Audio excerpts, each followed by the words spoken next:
worse than guys are when it comes to dating, okay? Every girl in here has a guy friend that's been trying to get with them since the 4th grade, and she knows damn well they ain't gonna get together. To him, this is a no-fly zone, you know what I'm saying? The pilot would never get in the cockpit, if you know what I'm saying. The plane will never get in the hangar, but she never lets him go. Why? Because she never knows when he's gonna come in handy. And they have a guy for each need too, right? Oh, here's the smart one that fixes my computer when it's broken. Here's the one that changes my oil every 3,000 miles. And here's the one that I feel safe with because he's been to jail a couple of times. One for each need. And she never lets anyone go. Why? Because she never knows when they're gonna come in handy. Every girl in here has a guy friend that right now you can call him up and it doesn't matter what time of day it is, it doesn't matter what time of night it is, it doesn't matter if there's a blizzard going on outside. If you call him up, he will risk his life to pick your drunk ass up from the door. And you know what's worse? He will drive your boyfriend home too. But you don't want that guy, you want the other guy, okay? So don't try to tell me, don't try to oversimplify things and tell me that guys are dogs or whatever, you know? I've learned a few things about relationships in my 27 years of life. One, they're expensive, okay? Because it takes money to do shit, okay? You can't just sit at home and watch movies. You watch 3 movies, you're ready to stab that other person in the neck, alright? 2, they're complicated and they're hard to maintain. The third thing is that every relationship is bound to fail, okay? It's on shaky ground from the very beginning, alright? Because you know why? Because every relationship is based on a lie. It is. Every relationship is based on a lie. Because when you met this person, you didn't tell them the truth, the whole truth, and nothing but the truth, so help you God? Hell no! You told them all the good stuff and you let all the other stuff slide, right? Because everybody's got something crazy about them, alright? Everybody's got something about them that they don't like that makes them feel a little insecure, that makes them drink a little too much, and for some of us, a lot of too much. Makes us, you know, eat too little, watch too much porn, you know what I'm saying?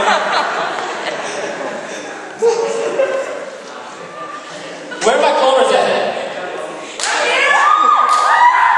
It's not that I hate going to the club, it's that I hate leaving the club. Because when I leave the club for some reason, I always come back with way too many people, right? And some people, their parties left, but they want to stay behind. So now you have to make room for 5 fucking people. And gathering these people up sucks because there's people spread out everywhere. There's people in the corner puking. People in the bathroom. There's that one guy that's still trying to pick other people up. No, she cannot ride home with us. We don't have any room. No, she cannot sit on your lap. I don't care what she says she's going to do to you later, alright? You have hands. I love watching our designated driver try to find our car because he never finds the right one, right? We came to the club in this white SUV, but he's trying to get everybody into the black Honda Civic hatchback, right? He's pressing the remote keyless entry over here and it's blinking. He doesn't get it, he just thinks people are fucking with him, you know? So he has this argument with himself. Step outside, big man, you wanna go? Step outside, big man, come on. Now everybody has to calm this guy down, but whatever you do, never grab this guy by the arm. Because if you do, he's gonna turn into a Thai kickboxer. Like, dude, get the fuck off me, man. Get the fuck off me, dude. And if you keep doing it, he's gonna have a seizure, right? Dude, I said, get the fuck off me. Now he's gonna try his keys, right? Shit. We're gonna have to go back in the club. You know that girl that I've been dancing with? She switched keys with me. And now because you're the responsible one of the group, you have to tell this guy he can't drive. But what sucks is that now that your designated driver is drunk too, you have to do that one thing where you have to find the least drunk when you guys try to drive you home. And this is an adventure, isn't it? Because nobody's in their right mind to drive. And what sucks is that we live in a democracy, so now people feel like they have to vote. Now we have to vote to see who can drive us home, and nobody's even in their right mind to vote either. People vote, but vote twice, vote for different people each time. The numbers don't add up. And finally, somebody always has to come out and say they can drive, but they never do it just normally. They have to come out like a superhero, right? They're like, I can drive.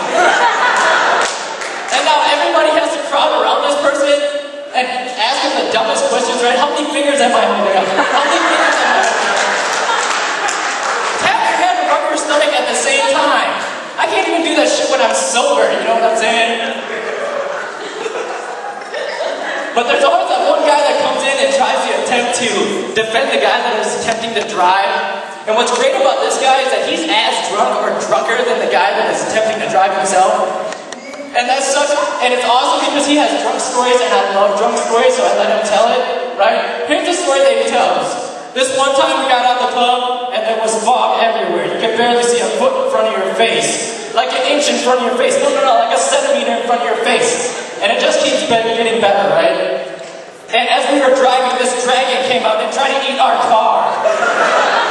And he had to swerve to miss it, right? And my head hit the car, and I blacked out. And when I woke up, I was in his arms. And he said, I got us home. I got us home. But it doesn't stop there. He's got another story, right? He's like, okay, if my wife is giving birth, and I had 5 minutes to get to the hospital, I would have had that guy drive me there, and then I would name my firstborn son after him. And then at this point, it's just getting ridiculous, so I have to call him out, right? But I do it in a way that I have to really kill him, you know? Dude, this story has more holes in it than a room full of porn stars, you know what I'm saying?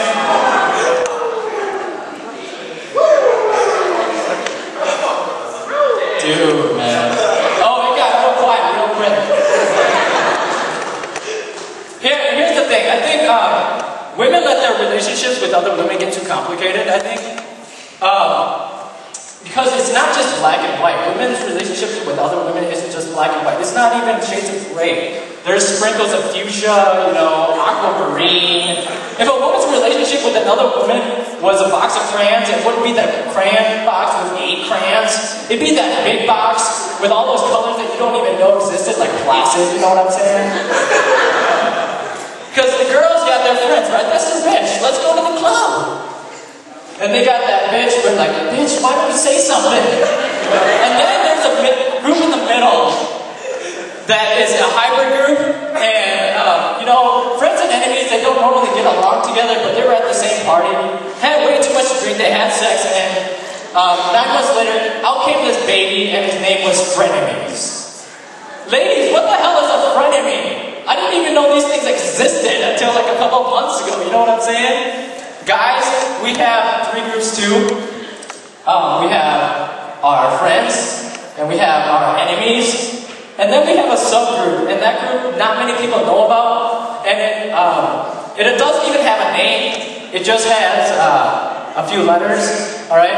And the letters are I and C, because fellas, you got that one guy that you can't even see, I see you, we fight, right?